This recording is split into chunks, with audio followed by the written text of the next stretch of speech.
bom dia, boa tarde, boa noite, não importa que horário que você está assistindo aí. Eu sou Vitor, professor de História da Rede Estadual de Ensino de Minas Gerais, e nós estamos aqui com esse projeto de estudar o PET do Estado. Tá? Antes de começar esse vídeo, já deixa o like aqui embaixo, se inscreve e comenta aí se você teve alguma dúvida. Nessa semana a gente vai voltar no assunto que a gente começou lá no PET 1, tá? Para a gente falar do assunto do PET 3, que é o absolutismo, a transição do feudalismo para o absolutismo, tá certo? Então, vamos lá. Bom, a primeira coisa que a gente tem que entender é sobre a Alta Idade Média. Como que era o poder nessa época? O poder ele era fragmentado, ou seja, estava na mão de pequenos senhores feudais que eles controlavam aí tanto a política quanto a parte militar. O rei, então, do modo como a gente tem moderno, ele não existia. Os poderes estavam na mão do senhor feudal, que sempre respondia à igreja. Já no início da Baixa Idade Média, a gente tem aí o início do acúmulo de moedas, o que a gente chama de capitalismo primitivo, que foi quando o dinheiro começou a juntar na mão de certas pessoas. Tá? Os servos, na época, eles foram atraídos pelas grandes cidades que surgiam, buscando uma vida melhor, e isso foi enfraquecendo os senhores feudais, tá? Fazendo com que eles perdessem um pouco desse poder todo que eles já tinham. Com a saída dos servos para as grandes cidades, a gente tem então o crescimento dessas cidades e o início de uma necessidade da gente ter uma criação de leis, tarifas, moedas, tarifas de uma forma unificada, tá? Para facilitar essas trocas cambiais, essas trocas monetárias. E o que permitiu que a gente tivesse esse início dessa acumulação de capital? A primeira coisa foi novos métodos e ferramentas que permitiram o crescimento da produção de alimentos, tá? Porque a partir de agora o alimento ele era produzido em grande escala e estava sobrando alimento. Se estava sobrando alimento, eles tinham que vender isso, tá? E vendendo eles conseguiam dinheiro. A gente tem o aumento da produção de riquezas, ou seja, acúmulo desse dinheiro nas mãos de quem estava produzindo, a criação de grandes cidades e o contato comercial entre o Ocidente e o Oriente, tá certo? Entre a Europa e a Ásia, principalmente, o que a gente chama de renascimento comercial. Nesse cenário a gente tem o impulso às trocas monetárias, ou seja, era incentivado que ocorresse essas trocas de dinheiro. A gente tem a formação das primeiras feiras, tá? Que eram locais onde os comerciantes eles iam para poder trocar e vender produtos. O monopólio do comércio entre o Ocidente e o Oriente ele acontecia principalmente nas cidades italianas de Gênova e Veneza. E a gente tem o que a gente chama de renascimento comercial, que foi quando a gente teve a volta do comércio entre esses dois lugares do mundo, entre o Ocidente e o Oriente. Durante a transição do feudalismo para o absolutismo, a gente tem o início da fragmentação do poder nas mãos dos reis, ou seja, se antes o poder estava na mão dos senhores feudais, agora ele está na mão dos reis. A burguesia tinha o interesse nessa unidade de medida, tá? De moeda, de tarifa, de impostos. Os integrantes da burguesia eles também financiavam um exército mercenário. Tá? É aquele povo que luta em troca de pagamento para estabelecer o controle de territórios. Então, assim, dessa forma, eles conseguiriam controlar uma pequena parte de terra para poder produzir também. A formação dessas monarquias centradas ela acontecia com base nas novas medidas que vinham agradando a burguesia local. Então, a monarquia ela funcionava do jeito que a burguesia queria, era uma relação que os dois tinham de interesse, tá? E assim a gente tem a base formada para esse Estado absolutista europeu. Mas falando dessa forma, você acha que é uma coisa que aconteceu assim, ó, no estalar de dedos. E não. Na verdade, essa transição ela demorou séculos, principalmente do século XV ao século XVIII para poder ocorrer, tá? Essa transição do feudalismo para o absolutismo.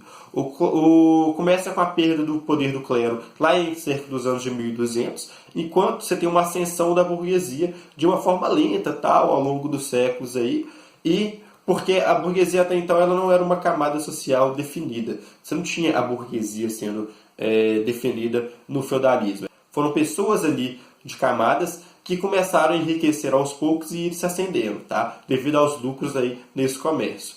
A gente tem também durante esse período aí a Guerra dos 100 Anos, tá? Que é conhecido por ser o último conflito feudal e também o primeiro conflito da Era Moderna.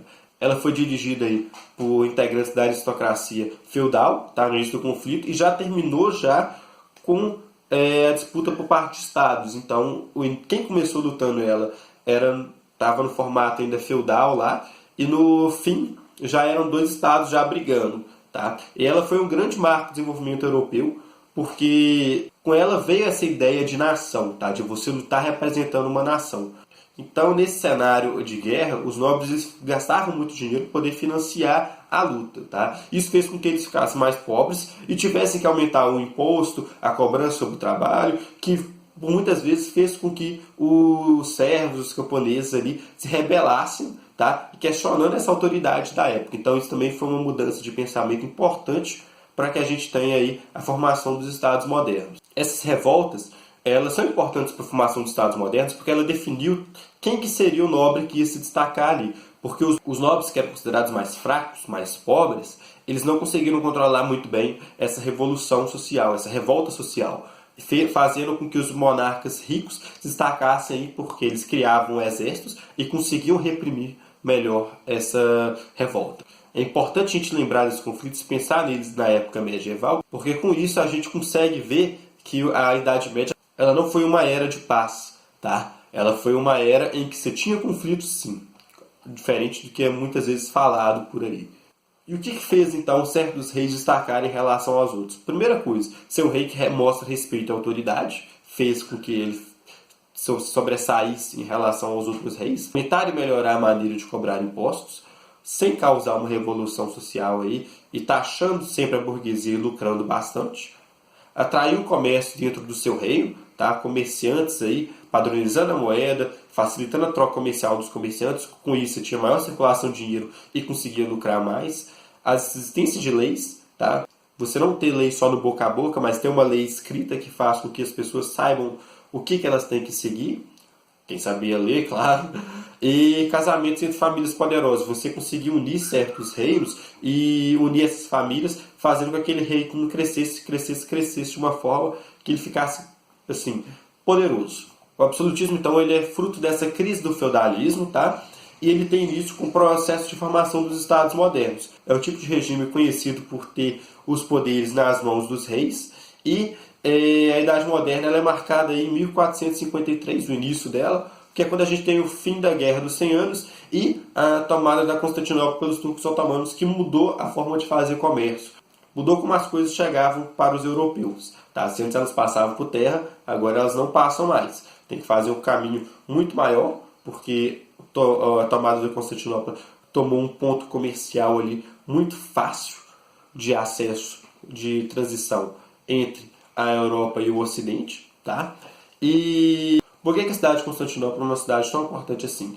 Ela era uma cidade portuária, tá? Que tinha a facilidade de passar com os navios dentro do mar. Lembrando que nessa época eles não entravam mar adentro ainda, era só na beirada. E era uma cidade responsável por ter essa ligação entre o Ocidente e o Oriente. Além disso, a gente tem o poder aí concentrado nas mãos do rei, com apoio de outros nobres, da burguesia, do clero, enfim. O poder do rei era considerado sagrado, ou seja, o rei ele era o representante de Deus na terra, foi Deus quem deu o poder para o rei. Os estados absolutistas, a maioria deles, impuseram também uma religião oficial e uma língua oficial. A religião católica era a religião oficial. Foram criadas leis e normas, tá, com o objetivo de regular essa sociedade, como eu falei, padronizar, diferenciar as classes, favorecer o comércio por parte da burguesia. Os reis também criavam e aplicavam esses tributos, que era o imposto sobre o comércio. Tá? O rei se mantinha no poder, então, aí, com base no equilíbrio. Para a burguesia, dando privilégios econômicos, tal, como a única moeda, como já citei.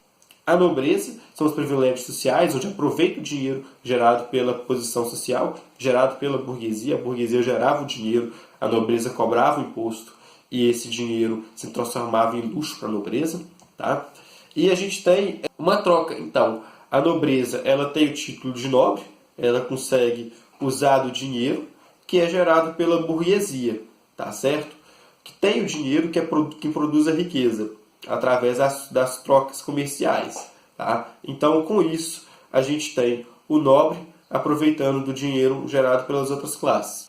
Bom, pessoal, por hoje é isso. Tá? Semana que vem a gente está de volta aqui explicando a semana 2 do PET 3. Eu peço, se vocês não deixaram o like, deixa aqui embaixo, se inscreve no canal, comenta aí, manda esse vídeo para os seus colegas, compartilhe ele nas redes sociais, porque assim você facilita com que outras crianças também tenham acesso a esse material que está sendo de extrema importância durante a pandemia, tá bom? Muito obrigado e até lá!